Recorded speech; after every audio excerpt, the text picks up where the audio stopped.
morning and welcome to Judaism Today. As we go through the 21st century, privacy is surely one of the buzzwords that dominate public discourse. From Google to Facebook to our rights to personal data to our rights to be tracked across our devices, for the right to not be tracked. These are major issues of the day that involve so much of our interactions. This week's Parsha really has the original emphasis on the concept of privacy, but it's used a little differently. In the famous prayer, Ma tovu ohelecha Yaakov, how goodly are your tents, Jacob, appears in this week's Parsha. And this really are the words of Bilam, the evil prophet, who God had twisted his evil intent for the good. And rather than cursing the Jewish people, he blesses them and how beautiful their communities are, how beautiful their tents are. And what is he referring to?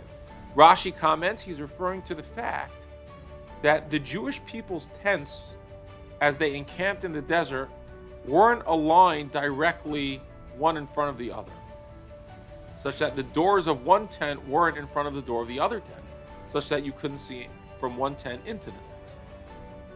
And what Rashi is unmistakably speaking to is the concept of privacy. That there are things that are reserved for our homes. There are things that are special that need to happen in the home.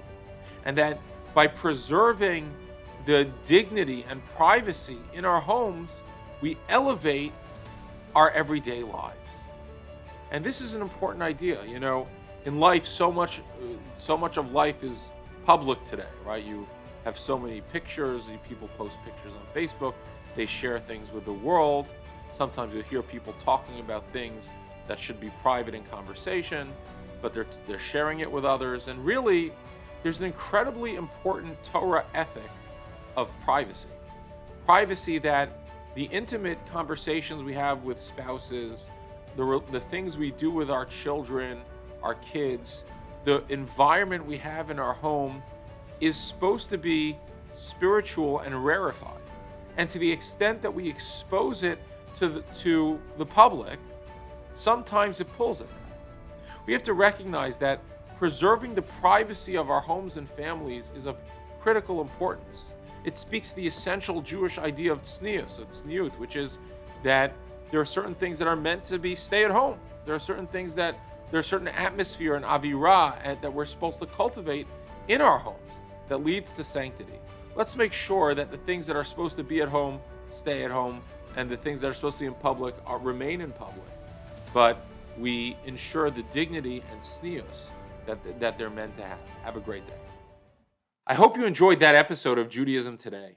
If you did, please make sure to follow us on Facebook, subscribe on YouTube, or check into our podcast wherever podcasts are listened to. And we look forward to hearing from you more.